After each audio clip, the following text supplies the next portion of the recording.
Package just came in. Hello, Detective Banks. I need everyone on this case!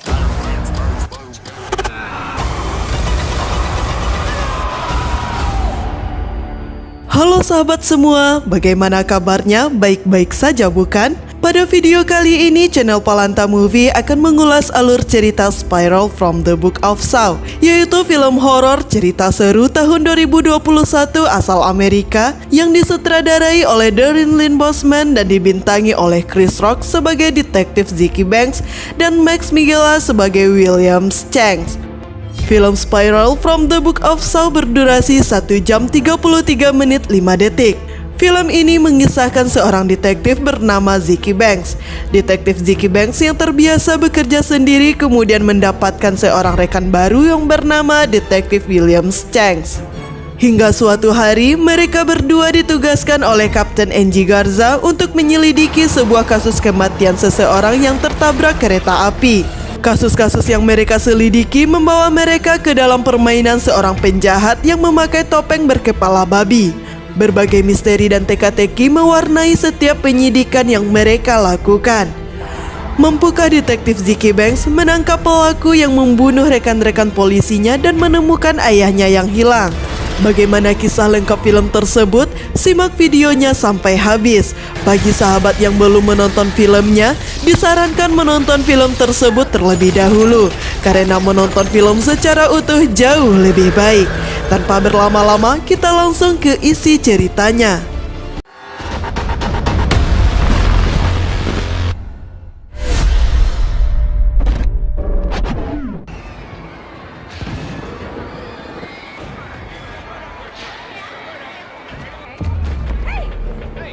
Film diawali saat detektif Marv Boswick sedang mengejar seorang pencopet. Saat tiba di lorong bawah tanah, dia disergap oleh seorang penjahat yang mengenakan topeng. Detektif Boswick tersadar dirinya dalam keadaan tergantung di tengah rel kereta dengan lidahnya yang ditarik keluar dan dijepit. Sementara itu, tangannya diikat dengan kawat berduri dan berdiri dengan bantuan tangga kecil. Today, it is you who will be railroaded. Melalui televisi, si penjahat berkata bahwa kereta akan datang dalam waktu 2 menit. Jika detektif Boswick ingin hidup, maka dia harus memotong lidahnya sendiri yang mana telah dia gunakan untuk melakukan kebohongan dan memenjarakan orang-orang yang tak bersalah. Tongue that has so often been used to lie and to will rip away your lying tongue and save you. Jika tidak, maka kereta akan menghancurkan dan mengakhiri hidupnya. Detektif Boswick berhasil melepaskan ikatan tangannya, akan tetapi lidahnya masih terjepit. Sebuah kereta dengan cepat datang menghancurkan tubuhnya hingga tak dapat dikenali.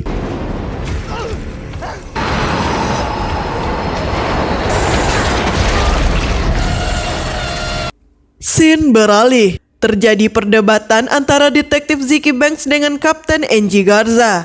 Hal ini disebabkan oleh tindakannya yang menyamar sebagai komplotan penjahat tanpa melakukan koordinasi. Kapten Angie mengatakan bahwa mulai sekarang detektif Zig akan belajar bekerja sama. Kapten Angie kemudian memperkenalkan seorang rekan baru untuk detektif Zig yang bernama detektif William Shanks. Detective Banks. Kapten Angie kemudian menugaskan mereka berdua untuk memeriksa pria tunawisma yang tertabrak kereta nomor 3.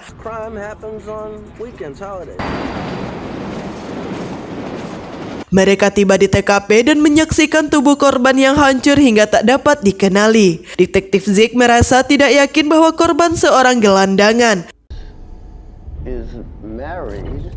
Hal ini diidentifikasi melalui cincin dan jam tangan mewah yang dikenakan si korban. Mereka berdua kembali ke kantornya. Detektif Ziggy Banks menerima sebuah paket yang berisi sebuah flash disk.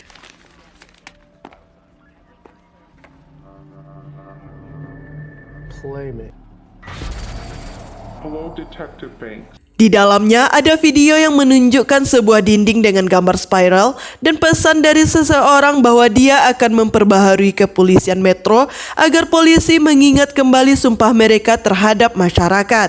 Bagi anggota kepolisian yang menolak, maka dia akan memasukkan mereka ke daftar permainannya. Polisi mengatakan bahwa ini mirip dengan kasus Jigsaw. Zeke menduga bahwa ini adalah peniru. Detektif Zicky Banks bersama rekannya mendatangi lokasi yang ada di video, yaitu di belakang sebuah gedung pengadilan.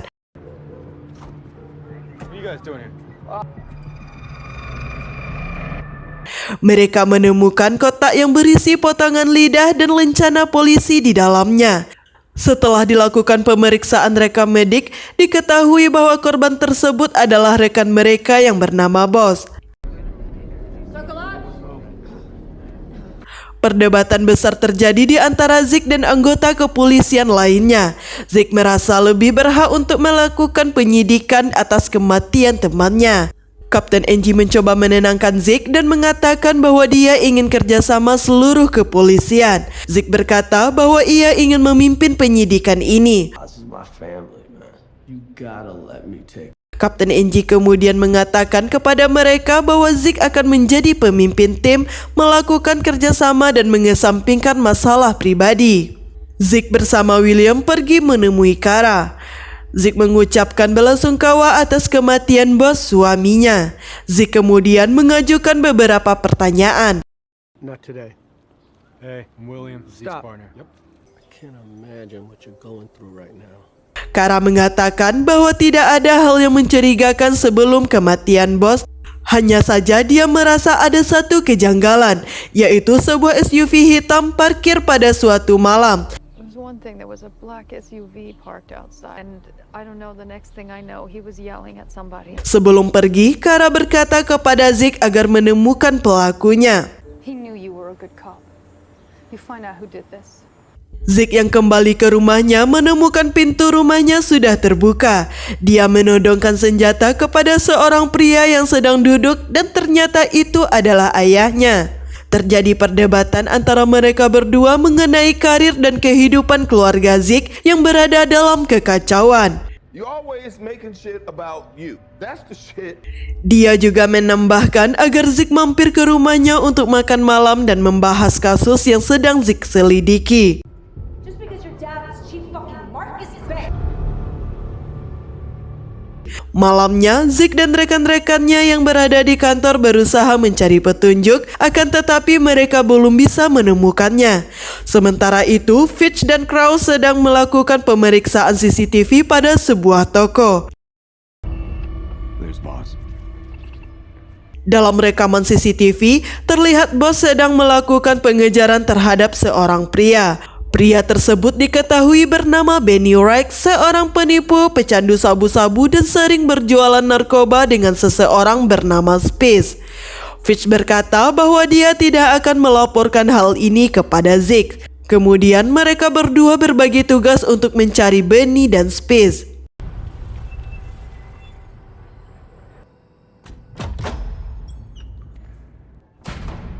Benny!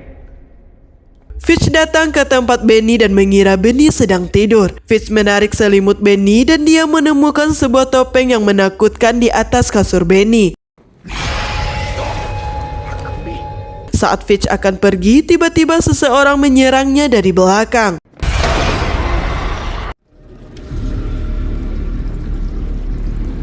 Fitch kemudian sadar dan dia sudah berada dalam sebuah bak berisi air. Di kepalanya terpasang sebuah helm besi dan di jari tangannya terpasang pengait yang sulit dilepaskan. Hello, Detective Fitch. Si penjahat melalui televisi berkata kepada Fitch agar menembus kesalahannya. Di masa lalu, Fitch menembak seorang pria sampai tewas karena menghinanya. Jika Fitch ingin selamat, maka ia harus mengorbankan jari-jarinya. Jika tidak, air dalam bak tersebut akan menyentuh kabel tembaga dan menyentrumnya hingga tewas. Fitch berusaha sangat keras agar tetap hidup, namun semuanya sudah terlambat.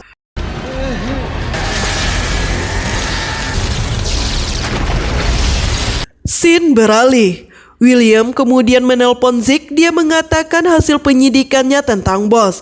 Bos dituduh telah mengatakan kebohongan saat menjadi saksi. Mendengar hal ini, Zeke berkesimpulan bahwa itulah sebabnya lidah Bos ditemukan di gedung pengadilan. For Detective Zeke Banks. Thanks, incoming. Keesokan harinya, Zeke kembali mendapatkan sebuah paket yang ditujukan kepadanya. Sama seperti sebelumnya, si penjahat melalui video kembali memberikan peringatan. Kepolisian bergegas datang ke tempat video itu dibuat.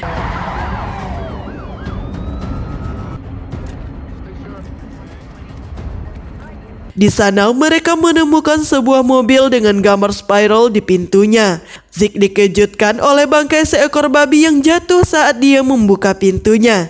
Zeke kemudian mengambil kotak yang ada di dashboard mobil lalu membukanya. Mereka semua terkejut. Di dalam kotak itu terdapat jari-jari tangan dan lencana kepolisian dengan nomor seri 982.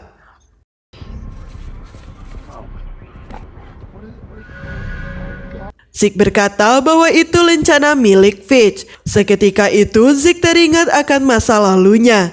Saat dia akan menangkap seorang penjahat, Zeke meminta bantuan kepolisian. Saat itu Fitch mengabaikan panggilan bantuan dari Zeke. Hal ini menyebabkan ayah Zeke yang saat itu sebagai kepala kepolisian marah kepada Fitch. Karena ulahnya Zeke tertembak. Bitch, it was you? You fucking with my son and you're fucking done. Don't let me see your face again. Mereka kemudian berhasil menemukan lokasi tewasnya Fitch. William bertanya kepada Krause tentang sesuatu yang berhubungan dengan jembatan. Krause berkata bahwa Fitch pernah menembak seorang pria bernama Jimmy Lincoln di jembatan itu. Krause menambahkan bahwa dia dan Fitch menemukan informasi melalui rekaman CCTV pada sebuah toko pegadaian di Sturt Point.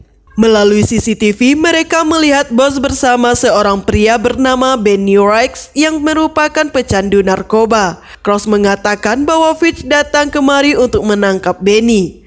Zeke dan William pergi mencari seseorang untuk menanyakan keberadaan Benny. Ketika mereka tiba di sana, mereka dihujani tembakan. Zeke berhasil melumpuhkannya dan menanyakan keberadaan Benny.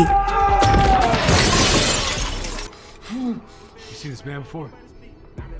Mereka mendapatkan informasi bahwa Benny sudah tewas akibat overdosis obat-obatan terlarang. Zeke dan William kemudian berdiskusi tentang gambaran dari pelaku di balik semua ini. We know Benny's dead. Whoever did this has another motive. Kemudian mereka pergi menemui Pete, seorang mantan polisi yang juga merupakan mantan rekan Zeke di masa lalu. Zeke menaruh curiga kepada Pete lalu menanyakan keberadaan Pete pada tanggal 4 Juli pukul 9.30 malam. Hey Pete, where were you July 4th at 9:30 p.m.?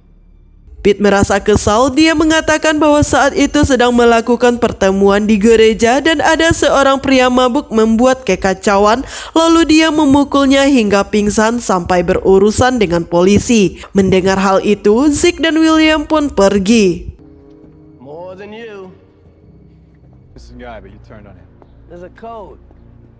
Malam harinya, Zeke kembali ke apartemen ayahnya dan dia tidak menemukannya. Zeke mencoba menghubungi ayahnya, akan tetapi teleponnya tidak dijawab. Zeke kemudian mencari beberapa informasi di apartemen ayahnya dan dia tidak menemukan apapun. Keesokan harinya, Zeke mencoba menghubungi William yang belum tiba di kantor. Keributan terjadi saat seorang kurir tiba-tiba datang dan membawa sebuah paket yang dicurigai sebagai sebuah bom. Zeke kemudian membuka kotak tersebut dan menemukan sebuah boneka berkepala babi, selembar kulit dan sepucuk surat yang berisi peringatan. Pada kulit tersebut terdapat sebuah tato yang bertuliskan Charlie. While you're looking for more bodies to drop. Zeke teringat bahwa William menggunakan tato tersebut di tangannya. Mereka juga menemukan sebuah botol kecil bertuliskan Constantine Paints. Zik kemudian datang ke tempat tersebut dan mengatakan bahwa ayahnya pernah mengajaknya ke sana. Zik dan O'Brien menemukan sebuah mayat yang telah dikuliti dan digantung.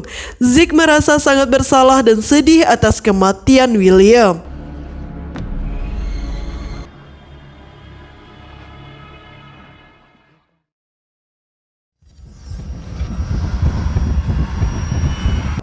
Scene beralih.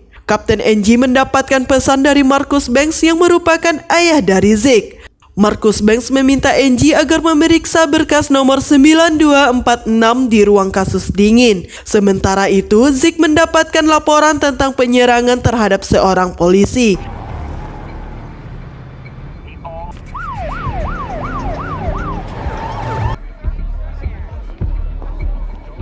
Ketika tiba di TKP, polisi yang terluka tersebut mengatakan bahwa dia diserang oleh seseorang yang memakai topeng kepala babi. Zik tiba-tiba teringat pada pesan yang dia temukan dalam kotak sebelumnya. Penjahat melalui surat itu mengatakan bahwa Zik harus berhati-hati ketika mencari banyak jasad karena penjahat itu akan mengambil kepalanya. Zik merasa Kapten Angie yang merupakan kepala departemen berada dalam bahaya. Zik yang kesulitan menghubunginya kemudian meninggalkan pesan di panggilannya. Kapten Angie yang tiba di ruangan penyimpanan berkas dikejutkan oleh si penjahat bertopeng kepala babi. Tiba-tiba pintu tertutup dan si penjahat melemparkan gas air mata yang membuat Kapten Angie tak sadarkan diri.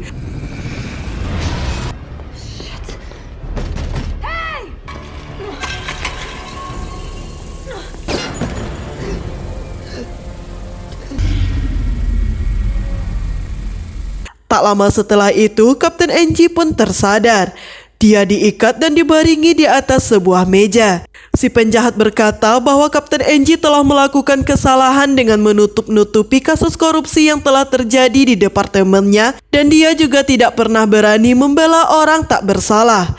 Saat ini lilin panas akan mulai menutupi wajahnya dan membuatnya mati lemas. Jika ia ingin selamat, maka dia harus memotong sumsum tulang belakangnya dengan pisau yang ada di bawah lehernya.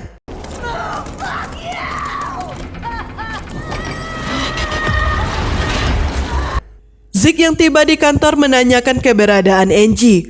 O'Brien mengatakan bahwa Angie pergi ke ruang bawah tanah.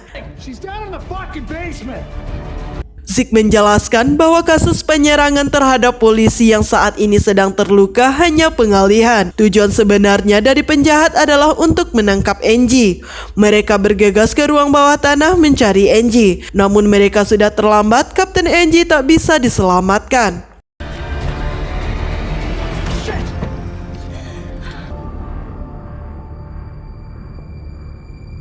Zik memerintahkan agar menutup semua jalan keluar dan tidak membiarkan siapapun pergi. Zik memeriksa rekaman CCTV. Di sana ada sebagian rekaman yang telah dihapus.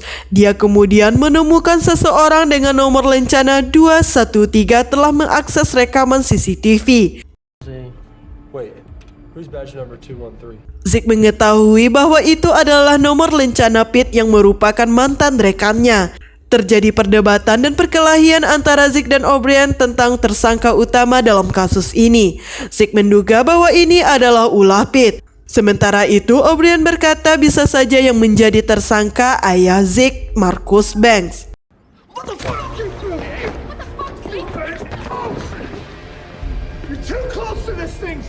Zik tiba di gereja untuk mencari Pete, kan tetapi dia tidak menemukannya. Kemudian dia menghubungi ayahnya untuk menanyakan keberadaannya. Tiba-tiba Zik disergap oleh penjahat bertopeng kepala babi. Scene beralih. Sementara itu, Marcus Banks yang merupakan ayah dari Zik sedang melakukan pengintaian. Dia tiba di suatu tempat yang diduga merupakan tempat persembunyian si penjahat bertopeng. Saat tiba di sana, dia menemukan sebuah tulisan dari penjahat, "Kau mau bermain, Kepala Banks?" Marcus Banks berkata dan berteriak bahwa dia akan ikut permainannya. Saat dia akan menghubungi seseorang, si penjahat langsung menyergapnya. Di tempat lain, detektif Zeke yang telah sadarkan diri melihat seseorang dengan tangan terikat dan kepala tertutup kain sedang tergantung. Detektif Zeke mengambil gergaji besi dan sebuah kawat yang ada di dekatnya untuk melepaskan borgol dan ia berhasil. Zeke kemudian membuka penutup kain orang tersebut dan ternyata itu adalah Pete.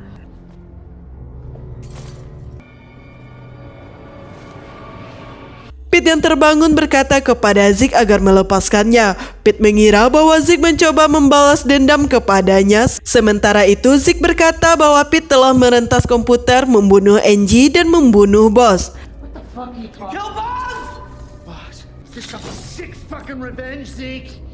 Mereka berdua saling menuduh dan berdebat. Zeke kemudian mengambil rekaman suara yang dikalungkan oleh Pete dan memutar rekamannya. Dia menjelaskan bahwa Peter dan Livy membunuh orang yang tidak bersalah sehingga menghancurkan karir Zeke. Si penjahat memberikan pilihan kepada detektif Zeke apakah ia akan menyelamatkannya atau membiarkannya.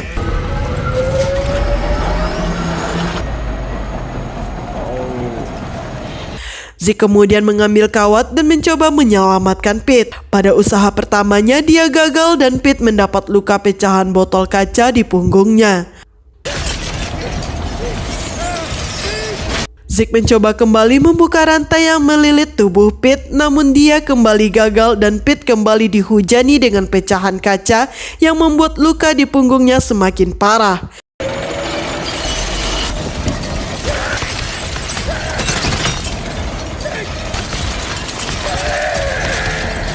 Zeke kemudian sadar bahwa si penjahat menaruh kunci tersebut di dalam tempat sampah.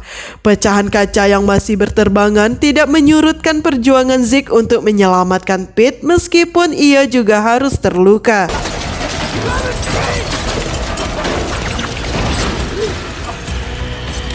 Zeke berhasil membuka lilitan rantai yang mengikat Pete, akan tetapi luka yang diderita oleh Pete begitu parah dan dia kehilangan nyawanya. Zeke kemudian pergi dan tiba di sebuah ruangan. Di sana dia terkejut dan tidak menyangka bahwa William masih hidup. William mengatakan bahwa dialah dalang di balik semua kejadian ini. Dia menceritakan bahwa 15 tahun yang lalu dia menyaksikan ayahnya, Charlie Emerson, ditembak mati oleh rekan kerja Zeke, Peter dan Livy. He pulled a gun on me. The witness pulled a gun on you? Killed Charlie Emerson. What, you thought I'd use my real name? William telah memalsukan identitas aslinya agar bisa bergabung dengan departemen kepolisian tempat Zeke bekerja dan menjadi rekannya. Dia juga berbohong bahwa dia telah memiliki anak dan istri. William juga mengatakan bahwa dia telah membunuh dan menguliti Benny. William juga mentato nama Charlie pada kulit Benny agar Zeke mengira bahwa dirinya telah tewas. William mengatakan bahwa simbol spiral yang dipelopori oleh Jigsaw mengandung makna pembaharuan dan perubahan. Maka dari itu, ia ingin membersihkan kepolisian dari orang-orang yang kotor. William menceritakan bahwa dia menggunakan ponsel Zeke untuk menjebak ayahnya agar datang ke sini. William berkata bahwa dia juga membunuh Fish dan Boss karena mereka merupakan polisi yang melakukan hal-hal kotor dan tidak bertanggung jawab. William mengajak Zeke agar mau bekerja sama dengannya menangkap polisi yang menyeleweng dan korup. Zeke berkata bahwa ia setuju untuk bekerja sama dengan syarat agar ayahnya dibebaskan. Okay. Let's do it. But my dad goes free. One, please state your emergency. There's a crazy guy with a gun. Firing it everywhere. I don't want to trust you. Take this. You'll need it. Let's go see your dad. Zeke melihat ayahnya sedang tergantung dan selang kecil di pembuluh darah menyedot darah ayahnya.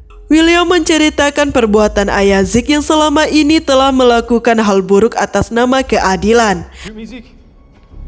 With your one bullet. One shot left, Zeke. Dengan satu peluru yang tersisa, Zeke harus memilih antara menembak William atau menyelamatkan ayahnya. That's the game. Shoot me, and you both. Zeke kemudian memilih untuk menyelamatkan ayahnya dengan menembak pengait yang menggantung ayahnya. William yang mencoba kabur dihentikan oleh Zeke dan terjadi perkelahian antara mereka. together. Oh, no.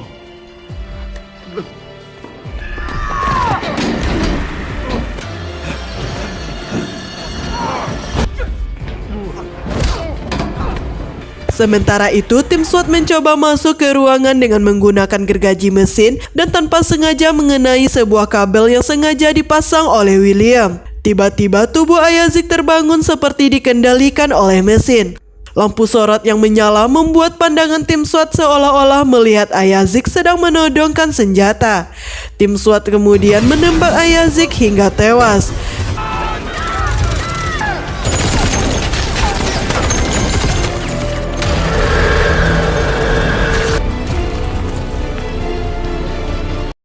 Zeke yang ditodong senjata oleh tim SWAT tidak bisa melakukan apapun untuk menyelamatkan ayahnya. Sementara itu, William yang terluka berhasil melarikan diri. Film pun tamat. Nah sahabat semua, demikian alur cerita film Spiral from the Book of Saw. Dari kisah tersebut ada pesan tersirat yang dapat diambil. Di antaranya, seseorang yang memiliki jabatan atau kekuasaan tidak boleh menggunakannya untuk keuntungan pribadi. Apalagi hal tersebut digunakan untuk menyakiti orang-orang yang tak bersalah. Sadar atau tidak, perbuatan itu pada akhirnya akan mendatangkan kerugian pada diri sendiri. Orang yang tersakiti dengan perbuatan kita bisa saja menaruh dendam dan kebencian yang akhirnya akan berakibat buruk pada semuanya. Maka dari itu, kita harus memikirkan dengan baik segala tindakan yang akan dilakukan. Terima kasih, sampai jumpa di ulasan video berikutnya.